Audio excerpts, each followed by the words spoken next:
India news की vote यात्रा आज यूपी और पंजाब के उन दो शहरों में पहुंच चुकी है जो सीमा पर बसे हैं। एक अपने ही देश में दिल्ली से बिल्कुल सटा है तो दूसरा पाकिस्तान से चंद कदमों की दूरी पर। यूपी के गौतम बुद्ध नगर में है पुलकित नागर और पंजाब के तरन तारन में है राजीव शर्मा।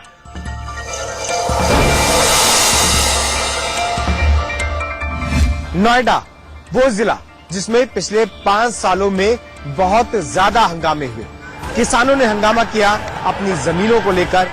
जिन्होंने घर खरीदा था उनके घर का सपना लगभग टूटने की कगार तक पहुंच गया। अधिकारियों की अनदेखी हुई और उन अधिकारियों के चेहरे से पर्दा भी हटा जिन्होंने करोड़ों का घोटाला किया था। अब यहाँ के लोग क्या सोचते हैं बताएंगे हम। नोएडा की बातें हम आगे करेंगे, लेकिन उससे पहले वोट यात्रा की शुरुआत में तरन तारन का सियासी गणित देख लीजिए। लोगों की समस्याएं जान लेते हैं।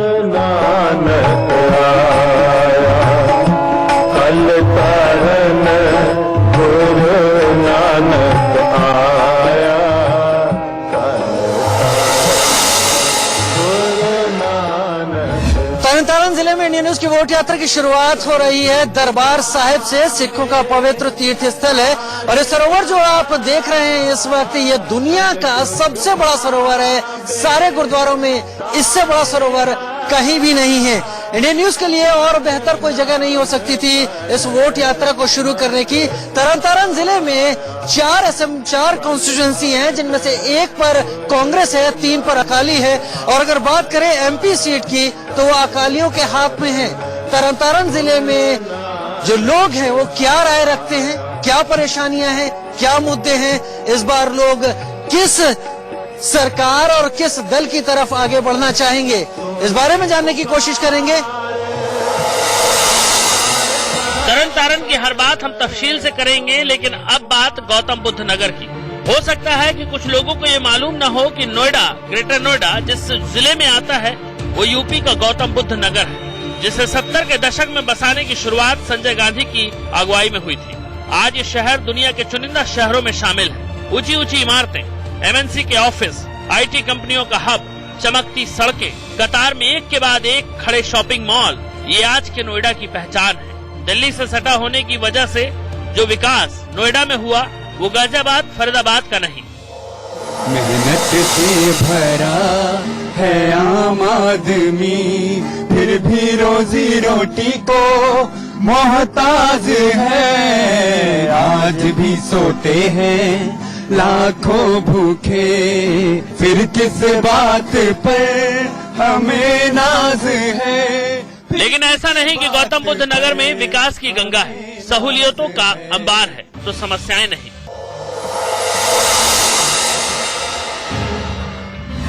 नोएडा की सबसे बड़ी मार्केट में हूं, यानी कि सेक्टर 18 की मार्केट। लोग क्या सोचते हैं यहाँ पर चुनाव को लेकर। आप क्या करते हैं? जॉब करता हूँ यहीं पर। किस चीज में जॉब करते हैं? सैमसंग में। अच्छा, अभी जो माहौल है उत्तर प्रदेश का, इससे पहले बहुत सारी घटनाएं हुई, उन्हें देखकर आपको क्या लगता है कि आपका जो वोट जाएगा वो किस आधार पे जाएगा? अब तक जो यूपी के अंदर ज्यादातर वोट हुए हैं वो ज्यादातर जातिवाद पे हुए हैं, वो आपको ही पता है। आपको लगता है कि जब चुनाव आएंगे तो लोगों को ये बातें याद होंगी? बिल्कुल याद होंगी। अब दिक्कत हो रही है, प्रॉपर्टी में खुद दिक्कत हो रही है। हमारे जो कलीग्स हैं जो प्रॉपर्टी में हैं वो खुद गलती बोलते हैं, कुछ अच्छे ही बोलते हैं, कुछ गलत बोलते हैं, ज्यादातर गलती बोलते हैं। उत्तर प्रदेश में वोट डालते समय कि क्राइम बढ़ता है। हमेशा बसपा के लोग ये आरोप लगाते हैं कि बहन जी के टाइम में जैसे अधिकारी एक्टिव रहते थे वो सपा सरकार में नहीं हुआ। हाँ, नहीं ऐसा होता है। क्राइम तो बढ़ता है। जैसे सपा की सरकार रहती है तो सपा के लोग क्राइम करते हैं और बसपा की रहती है तो बसपा के लोग करते हैं। हिंदुस्तान का आईटी पावर हाउस कहा जाने वाला नोएडा 2 दशकों से सियासी फोबिया का शिकार है। कहते हैं यूपी का जो भी मुख्यमंत्री अपने कार्यकाल के दौरान नोएडा आया उसे दोबारा सत्ता का सुख नहीं मिला। कल्याण सिंह से लेकर मुलायम सिंह और मायावती तक सब नोएडा आए, लेकिन चुनाव के बाद कुर्सी से बेदखल हो गए। और कुछ इसी धारणा के चलते अखिलेश यादव नोएडा आने से कतराते रहे। ये नोएडा का दुख है, लेकिन ग्रेटर नोएडा की क्या समस्याएं हैं वो भी जानिए।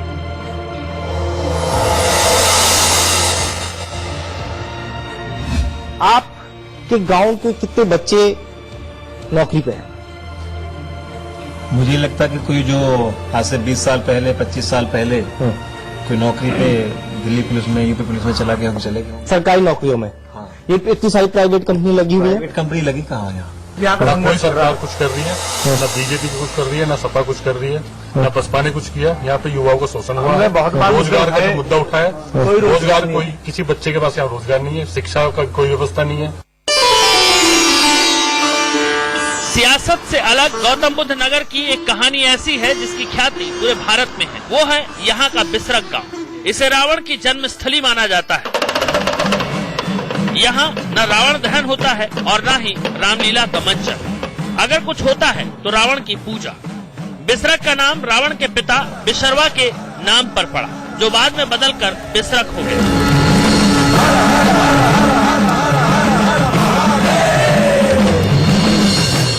हालांकि रावण के इस गांव में चुनाव का उतना शोर नहीं।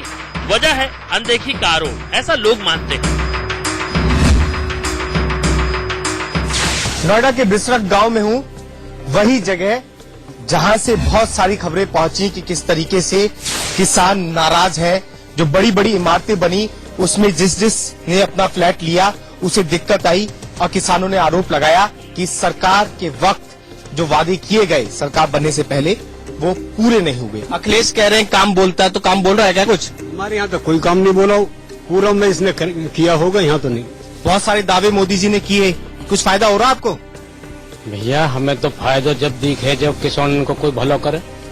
किसान को भला तो कोई करने को तैयार ही न हो, चाहे मोदी हो या अखिलेश हो।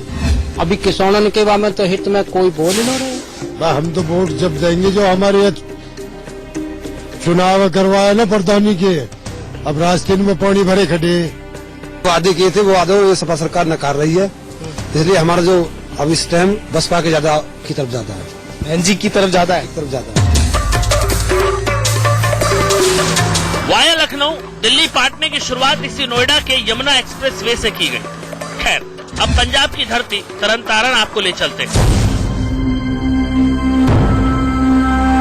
भारत पाकिस्तान बंटवारे की जिंदा गवाह है यह धरती। 1965 की जंग का एक एक सच इस धरती से जुड़ा है। शहीदों की माटी है तरन तारण। इसी तरन तारण में पाकिस्तान के मौजूदा प्रधानमंत्री नवाज शरीफ का पैतृक गांव है, जाति उमरा। ये जो इस वक्त आप ये गुरुद्वारा देख पा रहे हैं पूरा, और ये जितना भी आप इस तरफ देख पा रहे हैं, ये नवाज शरीफ का पैतृक ये घर है और ये पैतृक उनकी जमीन है। कब से गुरुद्वारा है यहाँ पर? गुरुद्वारा तो काफी समय से है। पहला छोटा था, तो उसके पीछे मियां नवाज शरीफ का जो उनके बड़े परिवार हैं, उनके बाप दादे वो रहते थे। 82 में जब एशियन खेड़ा थी, वो सभी परिवार यहाँ आए थे इंडिया में। सुखबीर सिंह बादल साहब उप मुख्यमंत्री ने यहाँ पर विकास काम का उद्घाटन किया है और इनका कहना है कि नवाज शरीफ की वजह से गांव की किस्मत बदली है। हाँ, किस्मत बदली है। किसका जोर लग रहा है जाति उमरा में यहाँ तरन तारण की सीट पर? जहाँ हमारे तो अकाली दल का जोर है। मुद्दे क्या है? मुद्दे यही रहेंगे कि बादल साहब ने बहुत विकास किया है पंजाब का। ये नहीं कि तरन तारण जिले का ही, सारे टोटल पंजाब में बहुत विकास किया है। यहाँ के कोई इश्यू, इस गांव के जो समस्याएं? नहीं, कोई समस्या नहीं। 2 करोड़ 52 लाख रुपया देता बादल साहब ने साढ़े पिंड में। जाति उमरा गांव के लोग खुश हैं, कहते हैं सरकार कोई हो, इस गांव में विकास हमेशा होता है। प्रकाश सिंह बादल सरकार ने हाल ही में इस गांव पर 2.5 करोड़ रुपए खर्च किए, लेकिन क्या ऐसा ही विकास तरन तारण के दूसरे हिस्सों में भी हुआ? ये बड़ा सवाल है। किस बात पर वोट देते हो? सर कुछ नहीं, बस वोट देने चल जाते हैं। वोट यही दस कई दफा हम देखो ये भी गरीबा वास्ते सही है। आगे अब चुनाव आने वाले हैं, इश्यू मुद्दा कौन सा होगा? दिमाग में क्या होगा? चलो बेरोजगारी नहीं है या करप्शन है, ड्रग्स है, नोटबंदी है, कौन सी चीज दिमाग में? दिमाग में देखो नहीं भाई, यही मतलब मेहनत वाले बंदे हैं, अपनी मेहनत करी दी है। अकाली जीते हुए हैं यहाँ से, इस बार अकाली जीतेंगे? हाँ जी, जीतेंगे जी। जो अच्छा ढंग से काम कर रहा है वही सरकार चाहिए। आपको क्या लग रहा है, कौन कौन से मुद्दे होंगे जो वोट देते वक्त दिमाग में रहेंगे?